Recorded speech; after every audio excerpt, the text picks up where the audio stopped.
Olá pessoal, bem-vindos mais uma vez à avaliação de um mês ao volante. Hoje estamos com 2008 Grife, versão aspirada automática, com teto de vidro. E estamos mais uma vez aqui na NZ Centro Automotivo, onde você pode arrumar qualquer coisa do seu carro, desde a eletrônica até a mecânica. O pessoal aqui é bem especializado.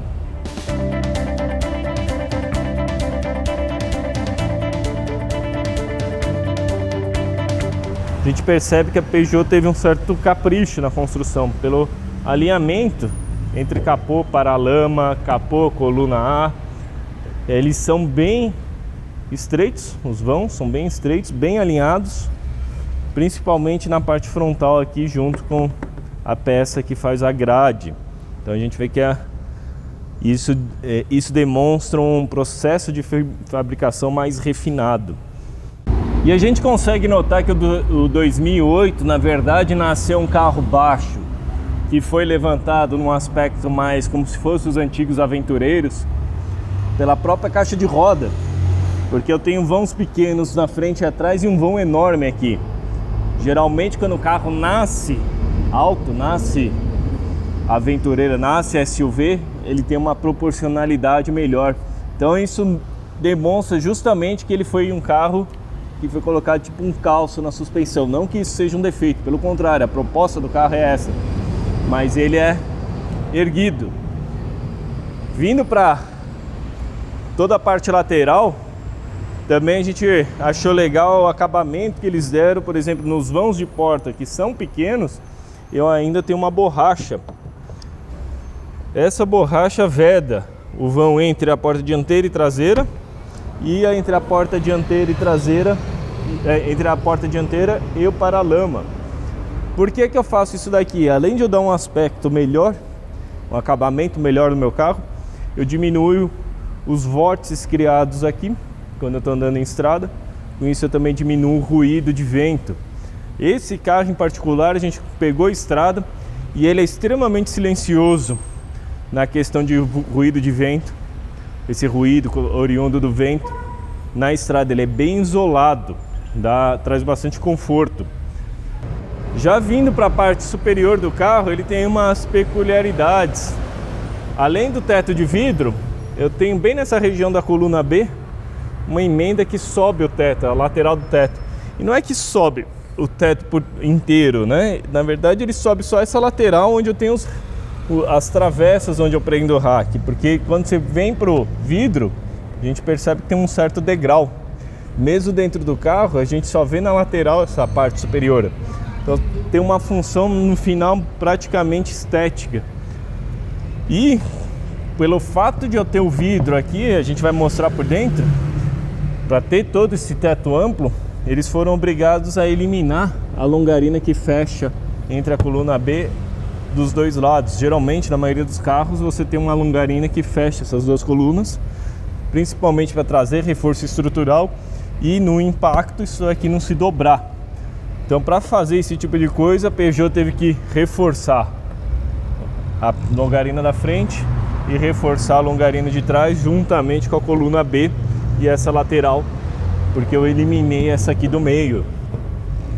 E falando do rack, o rack que a gente está em cima do carro da Thule, fornecido pela minha empresa, FHB Rack Delivery, com o diferencial que a gente tem frete grátis para o Brasil inteiro, e na Grande São Paulo a gente vai até o cliente e monta para o cliente aonde ele estiver com a hora marcada. Você não precisa mais perder seu sábado de manhã indo em loja de rack para instalar o rack para você. E no caso aqui, a gente tem um rack específico para o 2008, porque as travessas do 2008 são bem espessas, são travessas extremamente rígidas, não se mexe de forma alguma. E a gente aproveitou isso para poder levar bike, prancha, etc., usando os racks da Thule, que no caso, ainda por cima, tem o sistema de trava, né, a chave codificada da própria Thule. Já vindo para a parte traseira, como a gente falou, essa parte do teto é mais levantada, mas não significa que o meio é, né? Eu tenho a coluna C relativamente grande, apesar de quando se olha o carro na distância não dá a impressão que ele seja tão grande. mas isso atrapalha um pouco para manobrar ou entrar em alguma avenida. Mas é o que o mercado pede hoje. A maioria dos carros estão com essa proposta, né? Como todo carro SUV, hatch, etc., eu tenho o defletorzinho, que é com esse defletor que eu quebro os vórtices. Então quando eu estou numa estrada, o ar vai querer sair por aqui, vai criar aquele vórtice, o vácuo, isso é arrasto aerodinâmico, isso é ruído. Eu tendo o defletor, eu quebro parte dos vórtices aqui. E no caso de 2008 ainda botaram uma abinha lateral, que além do apelo estético, também vai ajudar a quebrar um pouco dos vórtices que estão vindo na lateral. Que mesmo o carro sendo não de apelo esportivo, você tem uma engenharia gigantesca para esse tipo de coisa, para justamente eu reduzir consumo. Já vindo para o acabamento, ele é bem apresentável. Tenho alguns plásticos duros, mas nada em extremo. Mesmo pelo formato da carroceria em si, ele não é tão apertado na lateral, a ponto de ficar batendo o cotovelo no plástico duro o tempo inteiro. E uma coisa que eu particularmente gosto bastante são dos bancos, que a proposta de banco que eles colocaram nesse 2008, ele tem um acabamento em costura, ele é muito bonito, né? Ele tem um acabamento bom, tem esse acabamento imitando em couro nas laterais, mas a parte central é um tecido que transpira. Então você está naquele dia de calor, você não fica com as costas encharcadas de sol, porque o banco em si, ele transpira. E o espaço dentro da cabine também é legal para o motorista. Eu preferia até mais que o Cactus, ele tem um teto mais alto. Para mim esse espaço é mais alto, acaba dando maior sensação, pelo menos em volume dá uma sensação de maior espaço. Ele tem a direçãozinha, um volante bem pequenininho, parece aqueles de videogame. Que uma das funções dele ser pequenininho, que hoje eu consigo fazer isso com auxílio elétrico, é o ter o painel de instrumentos acima dele. Eu não olho por meio dele, eu olho acima. E é um painel de instrumentos bem completo. Eu tenho os mostradores de velocidade e rotação, combustíveis grandes, analógicos, mas eu tenho a velocidade digital no meio, tenho acesso ao computador de bordo, o consumo e tudo mais aí. E principalmente na visão do motorista aqui, eu estou dirigindo e não preciso baixar muito o olhar para ver a velocidade e outros dados ali. Então ele tem uma proposta muito legal. E por que no passado eu não fazia isso? Eu era obrigado a ter volantes, né, maiores. Antes eu tinha um auxílio hidráulico, e o auxílio hidráulico, para manter a direção bem levinha, eu tinha que roubar muita potência do motor. Se eu tenho uma direção, um volante pequenininho, eu preciso de mais auxílio, é mais difícil de esterçar que um volante grande.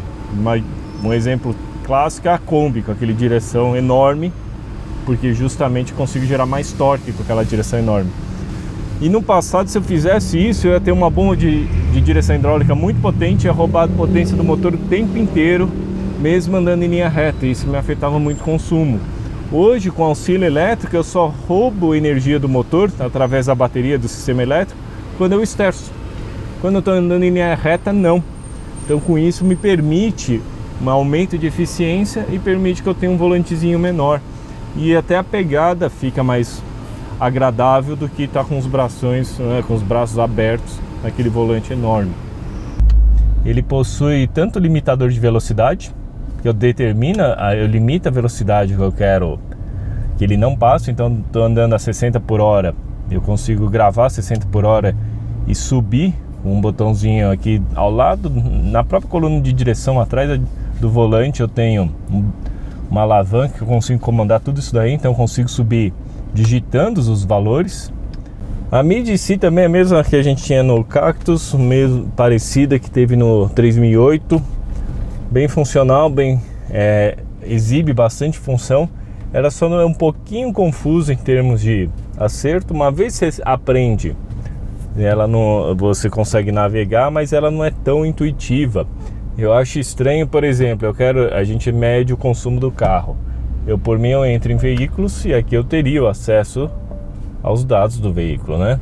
Mas não, aqui para pegar o computador de bordo completo é aplicações, e aí apps do veículo, computador de bordo. E aí aqui eu tenho tanto trajeto 1 quanto o trajeto 2.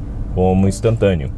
Então ele é meio um pouquinho confuso. Navegação é só em função de quando eu conecto ao celular. Então se eu conectar o celular na central ele vai abrir o CarPlay diretamente. E esse CarPlay vai estar dentro das aplicações, ou Apple CarPlay ou no navegação, ele já mostra logo de cara.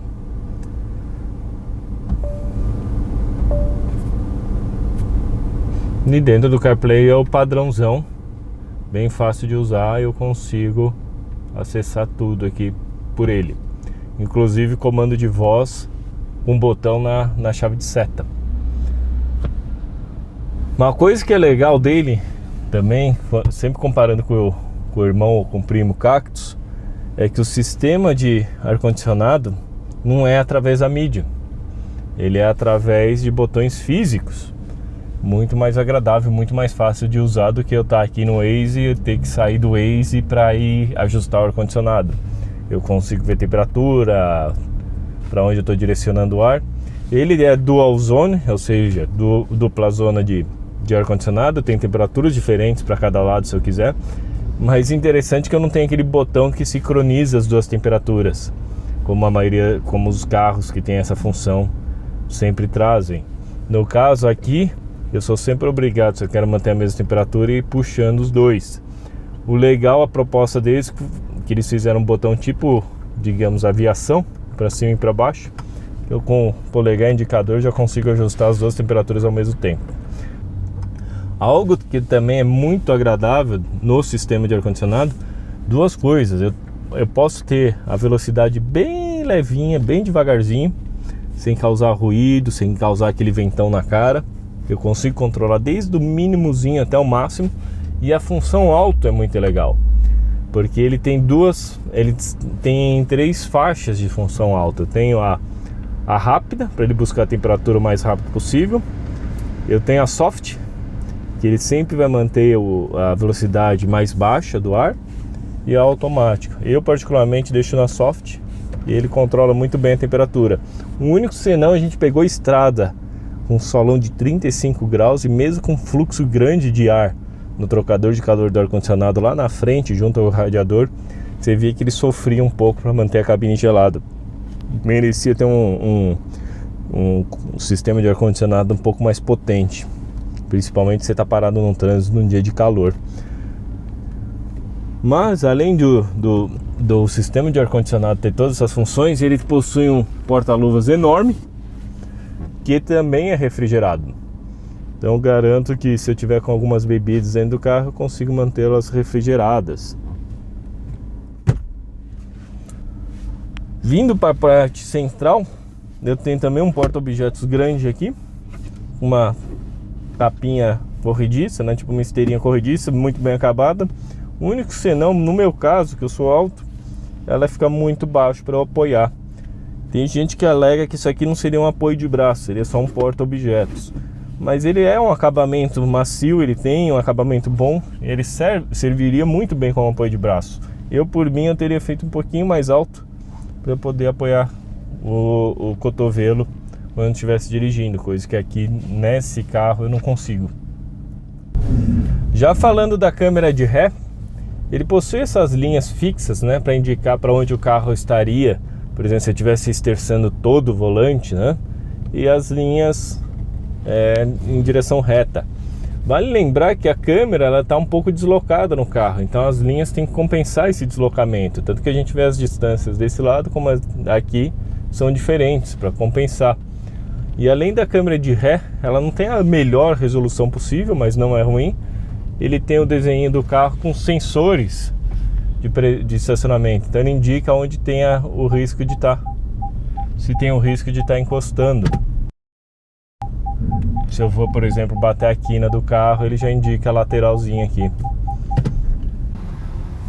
Uma coisa que trouxe um certo refinamento no 2008 também é o teto envidraçado nessa versão, que o vidro é fixo, não se mexe, eu só posso recolher a tela e ver o meio externo. É um vidro escurecido, então quando você abre, principalmente em dia ensolarado não passa tanta luz para dentro.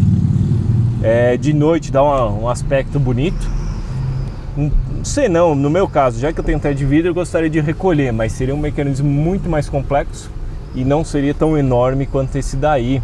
O legal é que, pra gente que gosta de levar coisas em cima do carro no rack, dá até pra ver como que suas coisas, que no meu caso a bicicleta, pra ver se a bicicleta tá tudo ok, se tá bem amarrada, se não soltou nada, você consegue ver por dentro do carro. A tela em si recolhe por meio de um botão, não é do sistema de um toque, você tem que ficar segurando. E comentando essa parte de rigidez, nessas ruas maravilhosas que a gente tem em São Paulo, cheio de remendo, cheio de desnível, quando anda com ela totalmente fechada, ela começa a ranger um pouquinho. Não vai falar mal que o carro é ruim, que range o teto, porque é normal o carro se deformar com tanta irregularidade. Deformar, eu digo, ele vai se mexendo um pouquinho. Como eu pegar uma caixa de sapato sem tampa, ela mexe. Se eu botar a tampa, ela fica mais rígida, mas se eu forçar, ela vai mexer um pouquinho. E nesse caso, principalmente porque eu não tenho essa longarina central, ele dá uma pequena torcidinha. E nessa pequena torcidinha, esse batente, o batente da tela com o batente da parte estrutural do carro aqui, do fechamento, eles causam um certo ruidinho.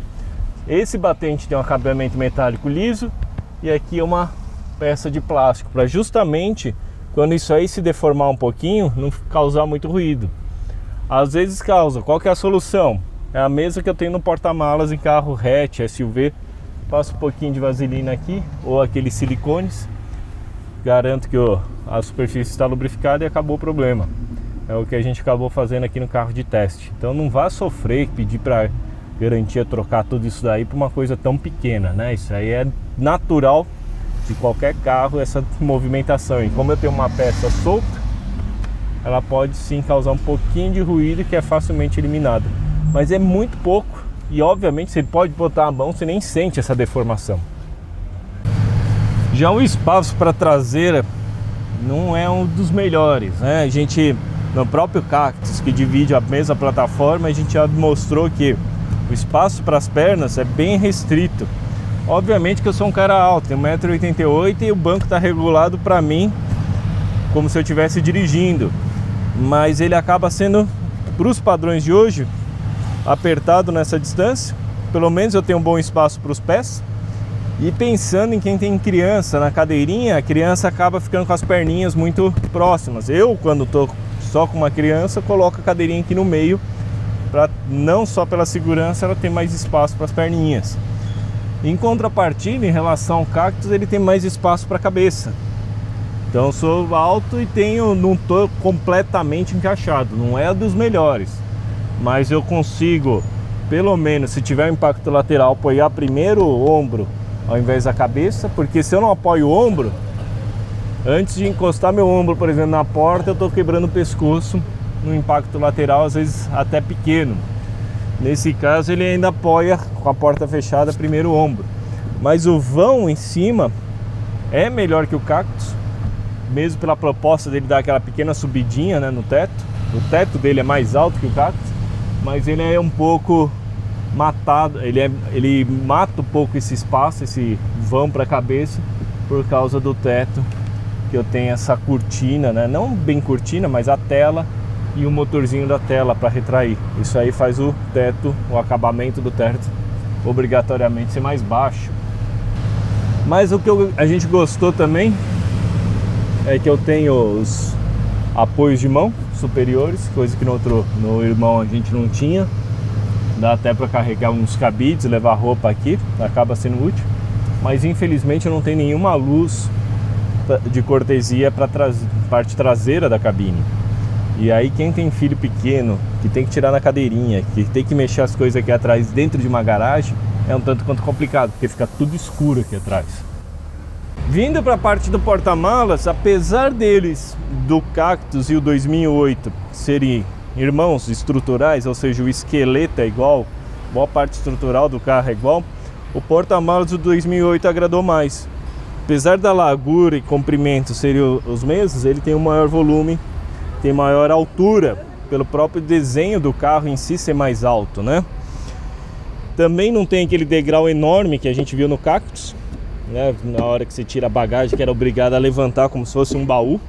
Mas de resto o acabamento é bem parecido, até um tanto quanto simples para o preço do carro, né? Se a gente olhar a tampa do assoalho, ela tem um acabamento bem simples, não é muito bem apresentável. Se coloca essa manta com duas funções, tanto térmica quanto principalmente ruído, que afinal todas essas chapas, quando eu estou na estrada, elas funcionam como se fosse a pele de um tambor, aquela parte onde você bate no tambor, ela traz ruído para dentro. Colocando esse tipo de manta, eu reduzo bastante, tanto que é um carro muito silencioso em estrada. A gente consegue ver todas essas saídas de ar. A gente já explicou em outros vídeos para que eu faço isso daqui. Quando eu ligo o ar condicionado do carro, eu estou puxando o ar externo, e o ar, para entrar, ele tem que sair por algum lugar, porque senão não entra o ar. Então isso aqui não deixa de ser uma região onde eu passo com o ar todo frio lá por dentro da cabine e acabo extraindo pelas laterais do carro e numa região de baixa pressão quando eu estou em estrada. Então ele acaba sugando o ar por aí. Além disso, e principalmente, porque eu preciso de tantos vãos, né? Porque é tão enorme isso daí. Quando eu tenho um carro com muitos airbags, quando eu tenho uma batida, se eu estou com o vidro fechado, como é uma explosão, um ganho de volume muito súbito dentro da cabine, se eu não tiver algum lugar para o ar, esse ganho de volume, ir para algum lugar, sair do carro, eu posso até estourar os tímpanos das pessoas. Então tem que ter uma saída enorme de ar, para se um dia eu bater o carro com os vidros fechados, quando o airbag explodir, eu não ficar surdo, eu ter não ter um pico de pressão dentro da cabine muito rápido. A maioria dos carros eu tenho a tampa que levanta junto com a tampa traseira. Nesse aqui não tenho nada disso, eu só venho, dobro e tenho acesso a porta-malas.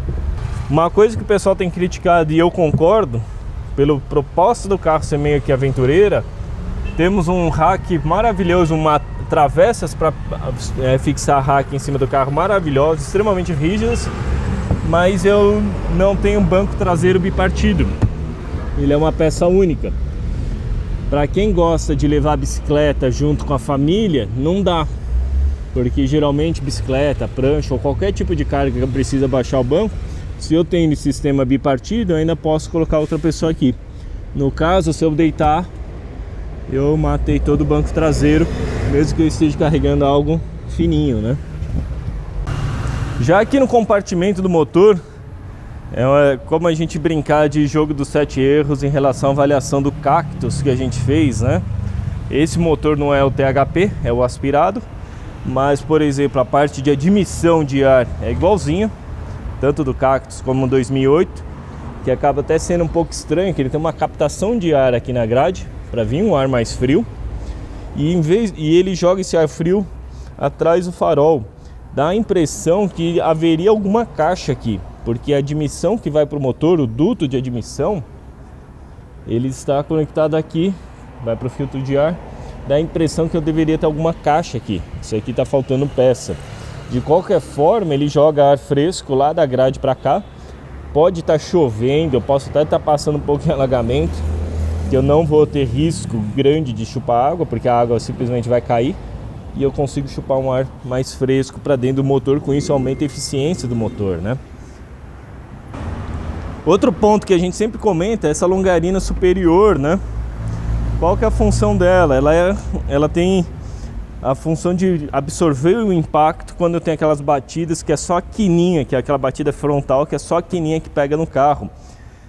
Apesar do desenho não permitir que ela venha muito para frente, pois afinal o farol está quase ali chegando no para-brisa, na verdade essa impressão pode ser meio errada, porque não é ela que é curta, tão curta, é o farol que vem muito para trás e o para-brisa que vem muito para frente, porque se a gente olhar aqui, ela tem essa longarina que vai lá para trás até onde seria a coluna A, que é onde eu tenho o ancoramento da porta.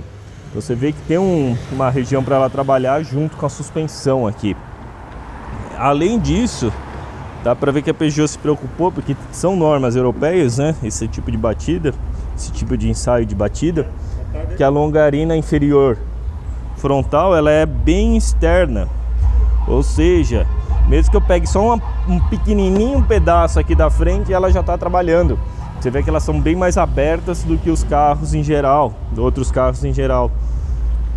Ainda falando da carroceria aqui dentro do capô, uma coisa que é interessante, que é legal, a gente quando pressiona o para-choque aqui, percebe que ele é meio molengão.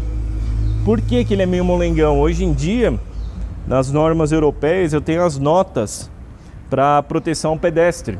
Ou seja, se eu sou atropelado aqui, se eu tenho um para-choque, essa capa de plástico mais molengona, tem menos chance de eu fraturar minha perna. E a gente, quando olha pelo vão, justamente do gancho de fechamento do capô, a gente percebe que tem lá dentro a longarina estrutural, né, a parte estrutural da frente do carro, e a gente tem tipo uns apoios de plástico que é onde esse para-choque se apoia. Então, desde um atropelamento ou batidas leves, eu não vou estar fraturando nada da parte estrutural do carro, eu vou estar só quebrando essa parte de plástico e absorvendo o impacto. Isso diminui seu custo de reparação e diminui a chance de afetar a parte estrutural do carro. Falando do motor em si, é o velho conhecido 1.6, 16 válvulas, duplo comando. Para os tempos atuais não é nenhum brilhante em termos de potência e torque, e também nenhum brilhante em termos de consumo. A gente na verdade vai até detalha nas matérias escritas do Best Cars no site. Até peço que vocês entrem lá, que a gente compara justamente o consumo desse carro com o Cactus THP Turbo, que na final são o mesmo carro com outra casca, com outra bolha. E aí a gente consegue ter uma ideia comparativa se realmente esse motor THP, mesmo sendo mais potente, consegue também trazer melhor eficiência. Obviamente que, né, mesmo que seja um projeto mais antigo, eles não param no tempo. Então, por exemplo, o sistema de injeção usa os bicos, os injetores com pré-aquecimento. Então isso me facilita tanto partir da frio, né, eu não preciso daquele reservatório de gasolina, mas principalmente auxilia muito nas emissões de poluentes. Porque se ele detecta que está muito frio, estou injetando etanol, o etanol não vai queimar direito, ele aquece o etanol e com isso melhora as emissões. Aí muito consumidor vai falar, tá, mas o que isso impacta no meu bolso? Se eu tenho um sistema que aquece o combustível antes, na fase do frio do motor, para melhorar emissões, significa que eu posso acertar o motor para ser mais eficiente na fase fria. Porque, ao contrário, eu sou obrigado a trabalhar de um jeito muito menos eficiente para melhorar as emissões, mas em contrapartida, gastar mais combustível. Comparando com o motor THP lá do Cactus que a gente pegou, que o compartimento é tudo igual, né? Aonde teria o intercooler, o resfriador de ar, é apenas uma parte fechada. Eu imaginava que eles fechariam, quando peguei esse carro eu já imaginava que eles estariam com isso aqui tudo fechado, para evitar que mais ar passe para dentro do cofre do motor, que isso afeta a aerodinâmica do carro. Mas dá para ver que houve um estudo aqui, que eles criaram tipo um defletor, que eu não deixo, obviamente, um alternador encharcar de água, mas ao mesmo tempo eu jogo o ar fresco tanto para o alternador quanto para o sistema de escape. E isso em plena carga, quando esse aqui estiver vermelhinho a 900 graus, auxilia a proteção do motor. Vindo para a parte de acionamento da transmissão, simplesinho de usar. Ele possui um modo manual. No caso dessa versão eu não tenho as aletas atrás do volante, eu sou obrigado a trocar na própria alavanca, que não é um grande problema, né? Ele possui a função Eco Sport. O que seriam essas funções? Geralmente, quando é mais refinado, eu mudo tanto a progressão de pedal quanto a maneira que eu vou trocar as marchas. O que dá para notar nesse carro que ele é bem previsível nas marchas que ele vai usar no sistema normal, ou seja, não aparece nada no painel. Mas ele tem uma lógica que não é tanto em função ele não tem uma lógica de aprendizagem, ou seja, se eu ficar batendo rápido no pedal como se estivesse numa tocada esportiva, ele não vai entender que eu estou numa tocada esportiva, ele vai seguir um padrão. mas não necessariamente significa que ele é ruim. Ele consegue prever bastante, ele só não consegue ter essa lógica toda mais complexa de ajustes. Mas se você vem rápido, por exemplo, e vem freando forte numa curva, ele já vai reduzindo, mesmo no modo normal. O modo Eco, aí ele entra no modo que ele troca muito cedo de marcha, sempre está com um giro muito baixo, e mesmo se afundando bastante o pedal, ele demora para trocar as marchas, para justamente estar com um giro mais baixo e trazer economia de combustível. Já no modo Sport é totalmente contrário. O modo Sport, na verdade, ele acaba sendo tão agressivo que às vezes numa tocada mais esportiva, de entrar em curva, etc., eu acabo nem precisando utilizar o modo manual, porque ele é bem intuitivo, ele já se adapta muito bem, mas ele fica fixo, né? Não é que ele, conforme a agressividade do uso do meu pedal, ele vai se adaptando, né? E em qualquer modo, principalmente modo normal e Sport, ele tem a função de eu estar numa descida e ele criar freio motor, ele reduzir marcha para economizar freio sozinho. Já com 2008 no elevador, a gente consegue ver alguns detalhes melhor. Por exemplo, a grade a gente consegue ver que ela é boa parte fechada, porque quanto menos ar eu jogar para dentro do compartimento do motor, menos arrasto aerodinâmico eu tenho. No lugar que seria um intercooler na versão turbo, a gente percebe que ele tem uma boa parte tampada e um defletor, que quando a gente olha por ele direciona ar justamente na parte onde eu tenho enrolamento de bobina do alternador, para resfriar o alternador também. Ele é uma versão, né, com uma suspensão 2008, não deixa de ser um 208 com a suspensão mais levantada. Ele é muito bem acertado, o vão livre é bom, em nenhum momento a gente raspou o bico. E vindo aqui para baixo a gente percebe que por algum motivo não mantiveram aquela capa de plástico que vai por baixo do carro, ou por redução de custo, ou mesmo refrigeração. Daria para ser uma capa ou de plástico ou talvez de metal por causa do escapamento quente aqui, né? Mas a gente vê que tem até os bracketzinhos para colocar, tem um espaço. Se eu tampo isso daqui, eu melhoro o coeficiente aerodinâmico do carro, que eu tenho menos turbilhamento. Mas pode ser que para o nosso país mais quente, isso aí ajude a refrigeração tanto do óleo do motor, como da própria transmissão em si. Falando da suspensão dele, é o padrãozão, McPherson na frente, eixo de torção atrás, mas ele é muito bem acertado, ele é um carro alto, mas não chega a balançar tanto quando você passa em desníveis remendos. Óbvio que balança mais do que um carro relativamente baixo, mas não exagerado. Isso significa que eles não exageraram na barra estabilizadora, porque se eu ponho uma barra estabilizadora muito espessa, ele inclina menos, só que aí eu copio muito movimento lateral do meu solo. Ele é muito bem acertado em conforto, então impactos, né, de remendo, buraco, etc, ele é muito bem. Ele é um carro muito bem acertado para o dia a dia aqui em São Paulo, no piso ruim que a gente tem, mas ao mesmo tempo ele não compromete o comportamento dinâmico. Ele é um carro até relativamente divertido em curva. Quando você espera que ele vai escapar dianteiro, você puxa mais e ele entra para a curva. O C ele não tem controle de estabilidade eletrônico. Apesar de ter uma suspensão muito bem acertada, mesmo no limite, a gente exigindo ele não ser difícil de desgarrar e ao mesmo tempo ser previsível, é sempre bom ter a eletrônica, que se você passar numa poça de óleo ou qualquer outra coisa, ou o leigo estiver dirigindo e não souber controlar o carro direito, traz mais segurança. Mas na parte mecânica, né, puramente, ele é muito bem acertado de suspensão, tanto para absorção de impacto, como passar em lombada em alta velocidade e também comportamento dinâmico. Surpreendeu. E a parte do conforto que ele traz também de muita absorção de ruído externo, ruído de rolamento de pneu. Então você está a 120 na estrada, principalmente numa estrada de concreto, você não ouve pneu, ele é bem isolado acusticamente, muito por causa também do todo o acabamento de caixa de roda, acabamento inferior, isolamento na cabine. Se você remove o carpete principal, você tem todo o isolamento acústico. É um carro muito bom no dia a dia, na questão de absorção de ruído. Vindo para a parte de baixo dele, outra coisa que ajuda, o defletorzinho de plástico, que ajuda também na parte aerodinâmica. Ele é igualzinho por baixo o Cactus, mas o Cactus não vem com esse defletorzinho de plástico. Na parte traseira a gente tem o eixo de torção, né, o famoso semi-independente, e é aquilo que a gente comenta em alguns carros, ele tem uma barra no meio do sistema. Essa barra, para que serve? Ela que vai aumentar e diminuir a rigidez disso aqui, como se fosse uma barra estabilizadora. Se eu tenho um carro mais baixo, eu não preciso ser tão rígido, então eu só troco essa barra e uso a mesma suspensão. Isso acaba diminuindo o custo de produção.